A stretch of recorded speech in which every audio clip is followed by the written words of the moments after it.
and welcome to Business Connections, presented by the Dayton Area Chamber of Commerce. I'm Holly Allen. Today we are talking about public policy and the work the Chamber does in business advocacy. My guest today is Chris Kershner. He's my colleague at the Dayton Area Chamber. Hi, Chris. Hi, how are you? I'm doing great. Thanks for being with me today. Absolutely. So we're going to get an update today on what you and your team is working on when it comes to business advocacy. Can you start with a little overview? Let's say that our viewers don't know anything about the Chamber and what we do in public policy. Can you tell us what your team does and why it's important? Absolutely. So, the Dayton Area Chamber of Commerce is the voice of business. And that saying takes on a lot of different meanings. And in public policy, it means we are the advocate for business to our governmental entities, our federal government, our state government, and our local government. We know that business owners have a lot to do every day. They're working hard at their businesses, they're trying to make money, they're trying to employ people, they're trying to provide a product or a service to their consumers.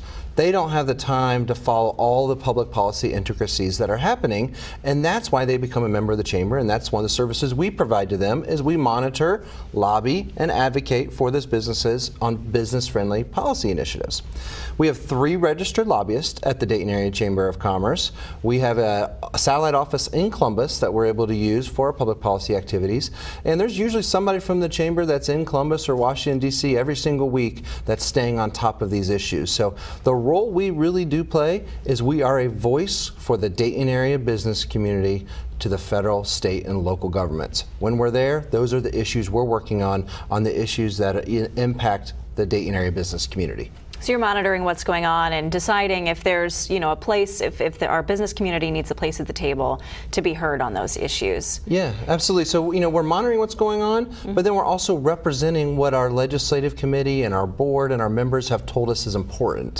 So, this isn't Chris Kershner's chamber. This is the Dayton Area Chamber. So we represent the businesses that are members. So those 2,400 businesses that are members of the chamber that entrust us with their dues dollars, we're representing the issues that they've told us are important and making sure we're either supporting the issues they said would be good for their economic health or trying to have a conversation about the issues they said might not be good for their economic health. Right, absolutely, and we have those conversations. We do. For sure.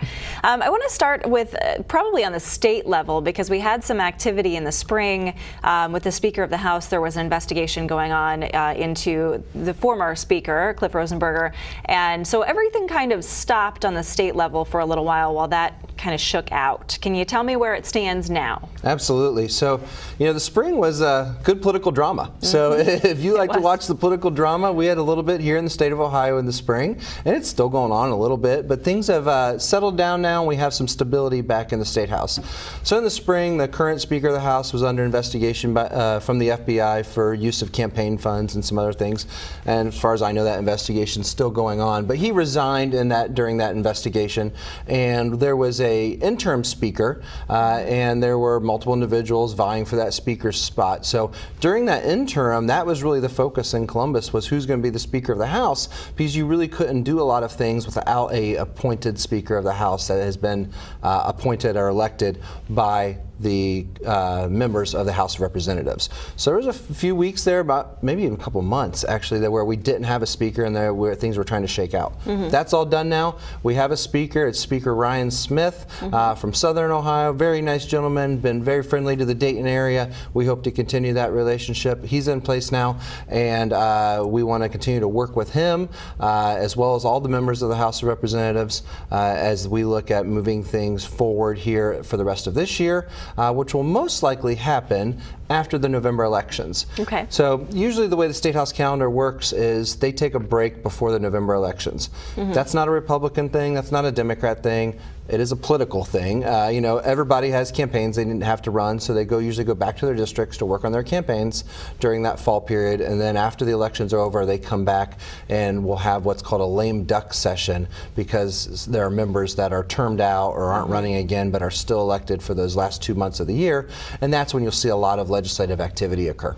Got it. Okay, so I wanted to get that out of the way so that we get kind of a lay of the land before we get into the issues that the chamber is working on, because I think there were some things you started on at the beginning of the year, and it all kind of came to a halt until we got this figured out. And so now I'm sure they'll be back at it. You said that once they get the election. Absolutely. Done. Yep, that's exactly right. Okay, so where do you want to start? What issues? Wow. Well, we have a number of diversity and inclusion issues that we've been working on. So we can start right there, and then we'll talk about some other things we're working on. Sure. Let's dive in. As you know well, diversity and inclusion is a important pillar of the Dayton Area Chamber of Commerce and of our business community. Our business community has made it very clear that they want to have diverse workforce, they want to have diverse businesses, and they want to be inclusive of all and be representative of our community. So we have taken those instructions and looked into what are the bills and legislation out there that would support a more inclusive nature, more diversity in our business community, and really help us become a more attractive community for businesses to operate in, for businesses to relocate from out of the state, hopefully, to the Dayton area. And we identified 3 pieces of legislation that we've been working on. 2 of them are sister bills because they're right next to each other, House Bill 492 and House Bill 493. These 2 bills deal with women-owned businesses and minority-owned businesses. So House Bill 492 will create a women business certification program in the state of Ohio.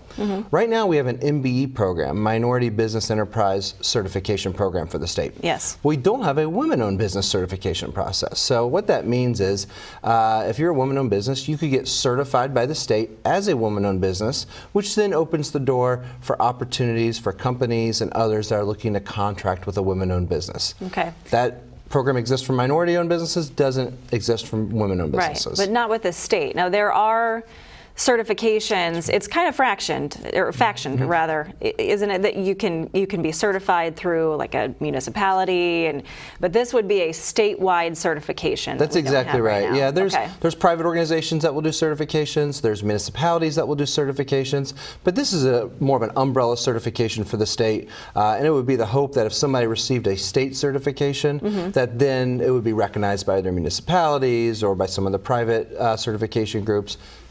In the end, it should make it easier for women-owned businesses to do business in the state of Ohio, and that's important to the Dayton Area Chamber of Commerce. Yes. We've made a very strong push to support women-owned businesses, to support women in business, to support women business executives. We launched our Empower program this year, which is a leadership program for women that are advancing in their corporate careers. We have our Executive Women's Leadership Council. We have our Minority Business Partnership, all focused on supporting women-owned businesses. This was a natural next step with supporting House Bill 492. And it's currently going through the process. It's been having committee hearings. It's looking very close to getting out of committee.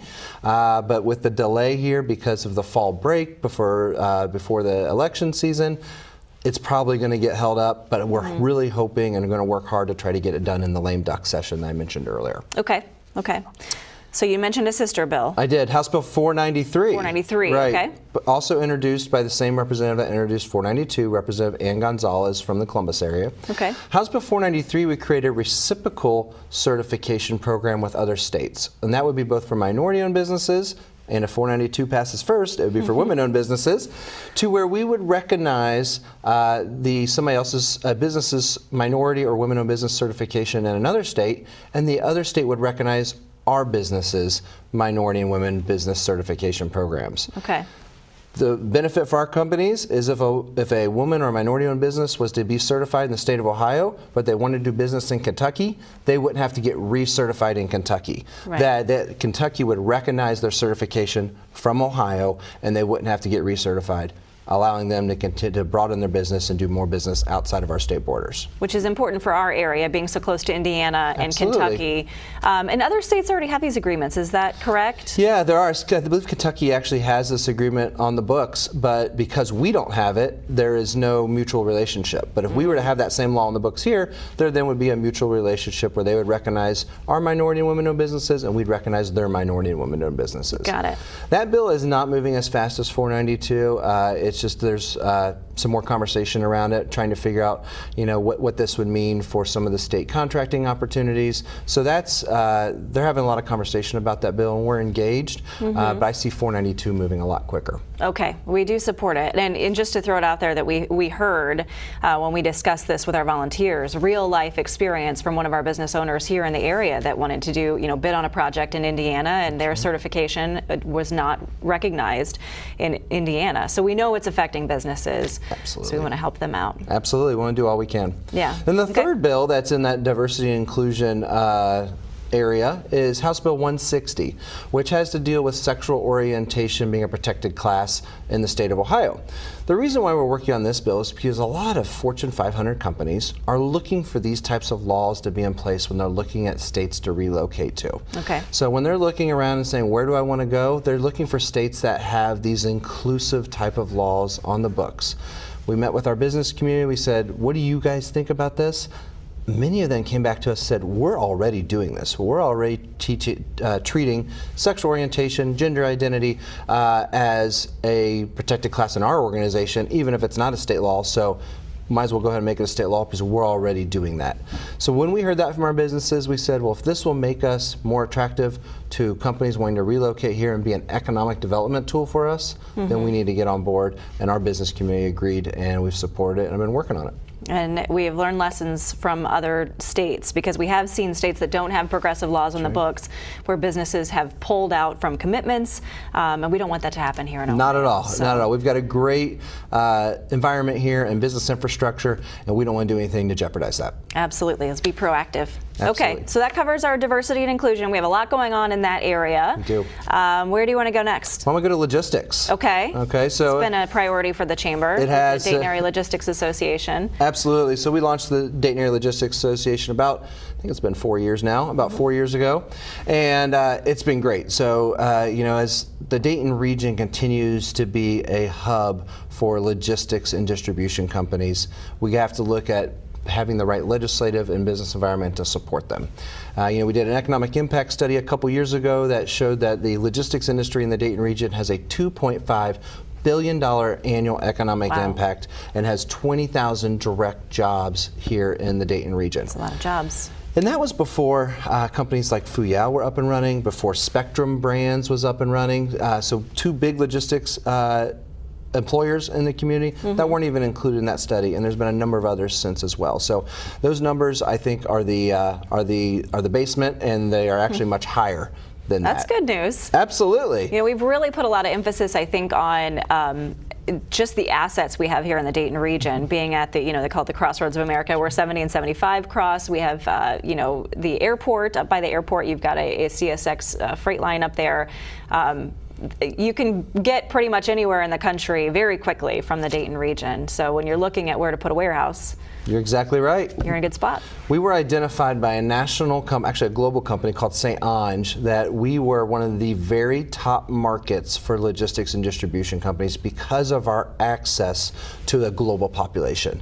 It's really us and one other location I don't want to mention because we just meet people in Dayton. We don't need to name them. But we were in the top 2, so I'm proud of that for logistics and distribution companies. It's really the perfect storm here, and you summarized it perfectly. Rail line, crossroads of America, international airport with a foreign trade zone, all right there in a 2-mile area. Why wouldn't you want to be here if you're a logistics company? Absolutely. But on the legislative side, we've got to make it attractive for them as well. Yep. And something we were hearing from our logistics and distribution companies was that they're making a lot of purchases of equipment that moves goods, conveyors, forklifts, those types of things. They all play a part in the logistics and distribution arena. If you're a manufacturer in the state of Ohio, you're actually making a product, you can buy the forklifts and conveyors, and they're actually exempt from sales tax because that's a benefit that the state legislature put in place to benefit manufacturers in the state of Ohio. Right. However, if you're just transporting those goods, not manufacturing them, if you're a trucking company, like one of our members, Dayton Freight or Jet Express, and you're moving goods but not actually creating the goods, the purchase of those forklifts and conveyors are not exempt from sales tax. It's a big deal because Indiana does exempt them from sales tax. So we've lost business from those purchases in the state of Ohio because logistics and transportation companies are going right over the border to Indiana to make those purchases. Hurting our retailers. Hurting our retailers, hurting our jobs in this community, and making it honestly just not as easy to do business in the state of Ohio if you're a logistics person, right? I mean, hey, I live in Springboro. I love to shop in Springboro because it's convenient, right? And I like to support my community. Well, our companies like Dayton Freight would love to shop right here in their backyard too. They want to support their community. They want to, it's easier for them. But if they can have a significant savings, they might look at going over the state border. I want to reverse that and have that business kept here in the state of Ohio. Okay. So what are you working on to take care of that? Absolutely. Let's talk about the bill. Perfect softball there, Holly. Thanks. I know. Knocked it out of the park. Right back to you. House Bill 641 was actually championed by the Dayton Area Logistics Association. So the Dayton Area Logistics Association Steering Committee helped write the bill. We came up with House Bill 641, which will exempt sales tax from sales tax on the purchases of forklifts and conveyors in the state of Ohio for logistics companies. This would put us on par with states like Indiana and would keep that business here in the state. Chamber member Dayton Freight specifically mentioned that they buy upwards to 90 forklifts and conveyors annually. Wow. About $2 million in annual sales. That's one business. That's one business. And they moved it to Indiana. And then what goes with that is in-servicing jobs. You know, when you get a forklift and you want to maintenance it and in-service it, those jobs used to be here, now they're in Indiana. Dayton Freight wants to bring those jobs back here. So we want to do everything we can to make this attractive, bring those jobs, bring those purchases back to Ohio, help continue to stimulate this economy and support this region. Interesting. So where does this bill stand right now? It was introduced in the spring, is that right? Yeah, it was introduced in the spring by Representative Niraj Antani, who's state representative from some southern communities here in Dayton. Yeah. That's right. And the bill had sponsor testimony. Representative Antani gave the sponsor testimony. Then it had proponent testimony. So those that are in favor of the bill spoke. I represented the Dayton Area Logistics Association and testified in favor. We also received support from the Ohio Trucking Association, who said we're on board with this. And they sent some written testimony in. So we're building a good coalition of folks, and we're expecting to see some movement on this bill, hopefully in the lame duck session. Okay.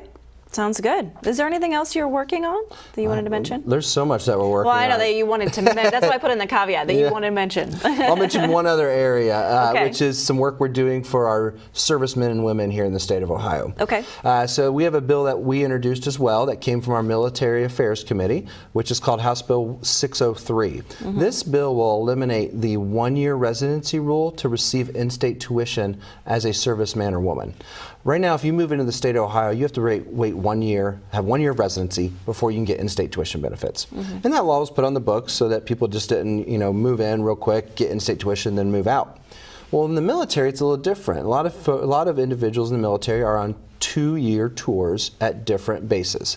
So obviously Wright-Patterson Air Force Base here, major economic employer, and people get transferred in for 2 years and they get transferred out to another base. It's beyond their control. They're not leaving Ohio because they don't like Ohio. They're leaving Ohio because they got orders from the Department of Defense to leave Ohio, and they have to do that to serve our country. Well, they have dependents that are usually with them, and sometimes those dependents are school-age dependents. So why wouldn't we want to try to capture those dependents, that talent, here in the state of Ohio on day one when those servicemen and women come to the Dayton area. Right. They have been serving our country for their entire lives. The least we could do is try to provide some in-state tuition benefits to them and their dependents when they come to Ohio. The long-term benefit is we're capturing that talent. So now we have those dependents that are going to one of our area colleges. They hopefully will get a job in the area afterwards, and they become residents of Ohio and maybe have families or work here for the rest of their life. That's a good thing, and we want to do everything we can to support that. Okay, so you have a bill in the works? We have a bill in the works, House Bill 603. Okay. And then the second bill that we're working on, I actually don't even remember the bill number on that one, but it's a reciprocity bill. It has to do with licensing. So folks with professional licenses, like nurses, who are licensed in another state and their spouse gets transferred here for military reasons, for a serviceman or woman, the state of Ohio would then recognize their licensure from another state. So it's a reciprocity license agreement. So if you're in the military and you get transferred here and your husband's a nurse in Texas, his license then as a nurse in Texas would be recognized by the Ohio State Nursing Board, and he wouldn't have to retest, allowing him to get a job more easily. That makes total sense. Absolutely. So that's what we're working on the military side. There's a lot of other things going on, but that's the best I could sum up those three areas. Sum it up. All right. Thank you for giving us the summary. Is there anything we missed? Anything we needed to touch on? I think you got a lot of it. It's been a busy spring and it's been a busy summer. I would say, with the new elections coming up, we'll probably have some new representatives here for the Dayton area, and we'll be hosting a legislative reception for them in November, right after the election. So all of our viewers should have to be looking out for the Dayton Area Chamber of Commerce's legislative reception this November. Right. Okay. We try to give them a chance to get some FaceTime with those representatives, and you can stay updated. Anytime we keep all of our public policy updates, you try to write updates for me at DaytonChamber.org, and also on our Facebook, LinkedIn, we're on YouTube, we're on Twitter, we're basically everywhere, so make sure you follow us there. Thank you so much, Chris. It's always a pleasure to get an update on the work you're doing. Thanks for having me. It's great. Absolutely. Well, thanks for being with us, and you can stay tuned now for a message from our President and CEO, Phil Parker. Since our founding over 100 years ago, the Dayton Area Chamber of Commerce has been an active advocate for not only business and job growth, but also good government. Our advocacy may at times seem very broad, but in actuality it focuses on what is best for our economic interests of our communities and what changes should be made to create opportunities, transparency, and fairness in the governance of our cities, counties, state, and nation. For decades, our impact has gone beyond local governments as we have tracked statewide and national issues. Most recently, we've been a strong advocate in Ohio legislation that would positively impact women in business, our military and military families, and creating a competitive advantage for our important local logistics industry through House bills like HB 492, 603, and 641. Businesses and their employees have been able to count on our public policy oversight for over 100 years. That responsibility is one that we hold very sacred and understand clearly the accountability that goes with that task. True, we sometimes take on issues that can turn out to be quite controversial in nature, but that role is more than just our job. It's our passion.